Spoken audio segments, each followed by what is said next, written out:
धन्यवाद पूर्वी. सुरू असलेल्या युद्धात भारतासमोरचे सर्वात मोठे आव्हान आहे ते म्हणजे समतोल राखणे. कारण इस्रायल आणि इराण दोन्ही राष्ट्रांशी भारताचे चांगले संबंध. अमेरिका, इस्रायल आणि इराण युद्धात असलेल्या ह्या तीनही देशांशी चांगले संबंध ठेवण्याची गरज आपल्याला आहे. कारण कुठे स्ट्रॅटेजिक दृष्टीने ते महत्त्वाचं आहे, तर कुठे महत्त्वाच्या पार्टनरशिप्स गुंतल्या आहेत, तर कुठे इंधन सुरक्षेचा भाग आहे. विरोधी बाकांवरून प्रश्न विचारले गेलेच पाहिजे. कठीण काळात प्रश्नही कठीणच असणार. पण अशा वेळी सत्ताधारी आणि विरोधक दोघांना पक्षीय राजकारणाच्या वर उठावं लागेल. सरकारला कात्रीत पकडून ठेवलेला समतोल कसा चुकीचा आहे असं दाखवण्याचा प्रयत्न करत कैसा मजा आया या मानसिकतेचं प्रदर्शन करायची ही वेळ नाही.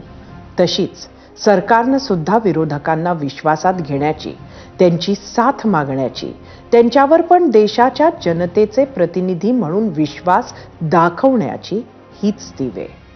हे युद्ध संसदेतील आरोप प्रत्यारोपाच्या पलीकडे गेले आहे. हे तुमच्या आमच्या उद्योगधंद्यावर ऑलरेडी परिणाम करू लागलंय. हे आज उद्या नाही, तरी पुढे असंच सुरू राहिलं तर तुमच्या आमच्या किचनपर्यंत पोहोचेल किंवा थोड्याफार प्रमाणात पोहोचलंही आहे. घरगुती गॅस ह्याचा कुठलाही तुटवडा नाही हे सरकार ठामपणे सांगत असतानाही ब्लॅक मार्केटिंग करणारे ह्याच युद्धाच्या जोरावर कृत्रिम तुटवडा निर्माण करण्याच्या प्रयत्नात दिसत आहेत. दर महिन्याला कष्टानं कमावलेल्या पगारातून SIP करणाऱ्या भारतीय मध्यमवर्गीयांच्या गुंतवणुकीतील बरीच रक्कम ह्या युद्धानं ऑलरेडी कमी केली आहे. हे युद्ध आखाती देशात राहणाऱ्या किंवा अडकलेल्या लाखो भारतीयांच्या आयुष्यात ऑलरेडी शिरलंय.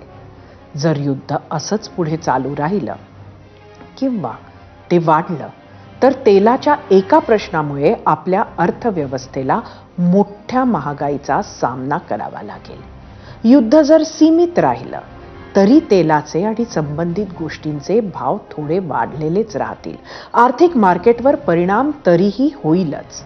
सध्या भारतानं घेतलेली समतोलाची भूमिका आणि खास इराण इस्रायल बाबतीत आधीही हीच असलेली भूमिका पुढच्या काळात त्यांच्याबरोबर धोरण आखणीसाठी कामी येऊ शकते. त्यामुळे आता समतोल राखत उद्या त्याच्याच जोरावर आपल्या नागरिकांसाठी महत्त्वाच्या असणाऱ्या सवलती, सोयी आणि सुविधा तीनही देशांकडून करून घेणं हीच आत्ताची गरज. पूर्वी. धन्यवाद सरिता. एक छोटासा ब्रेक. पाहत रहा 0 आवर.